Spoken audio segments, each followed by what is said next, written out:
Il TG del quotidiano La Nazione Siciliana, notizie della Sicilia in 3 minuti.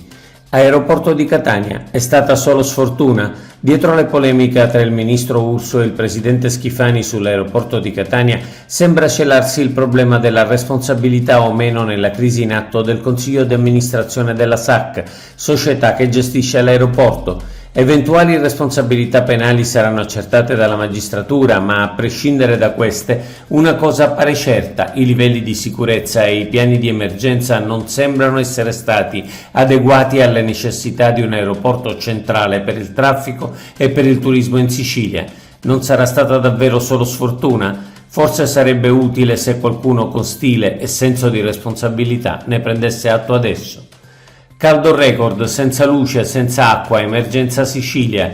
Una terribile settimana di caldo rovente in Sicilia, ieri 46 gradi a Palermo e oltre 47 a Catania, e oggi non si prevedono miglioramenti. Cavi interrati squagliati per il caldo e continui blackout ai quali la rete non riesce a fare fronte, malgrado le centinaia di uomini e gruppi elettrogeni inviati da E-Distribuzione, società che si occupa dei guasti alla rete. Molte zone di Catania senza acqua a causa della mancanza di elettricità. E incendi in tutte le province, ben 43 incendi in Sicilia, alcuni di vaste proporzioni. Il Corpo Forestale ha eseguito oltre 100 interventi sui roghi che, alimentati dal vento di scirocco e dalle temperature altissime, hanno bruciato ettari di macchia mediterranea, soprattutto tra Palermo e Catania. La provincia di Palermo è assediata dalle fiamme, da Monreale a Piana degli Albanesi. Sono al lavoro 174 squadre di forestali con quasi 800 addetti e 35 veicoli. Sono stati inoltre impiegati 7 mezzi aerei e oggi sono purtroppo previsti ulteriori incendi. Beni confiscati, la regione in campo. La mafia si colpisce al cuore con il sequestro dei patrimoni ed è un principio non negoziabile quello di restituire alla comunità i beni confiscati, lo ha detto il presidente della regione siciliana Renato Schifani, che ieri ha siglato con l'Agenzia Nazionale per i Beni Sequestrati e Confiscati un accordo istituzionale alla presenza del ministro dell'Interno Matteo Piantedosi.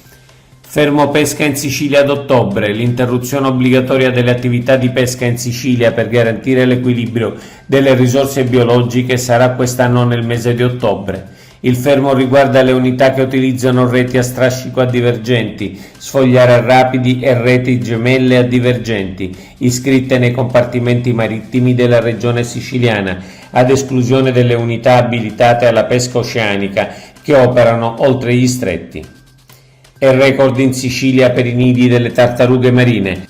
Quest'anno in Sicilia sono stati individuati, messi in sicurezza e monitorati dal network tartarughe marine del WWF ben 78 nidi, e ieri a Portopalo le prime 10 tartarughine deposte a fine maggio hanno raggiunto il mare. Sono numeri da record, sottolinea il WWF, che testimoniano l'importanza delle spiagge siciliane per il futuro della caretta caretta.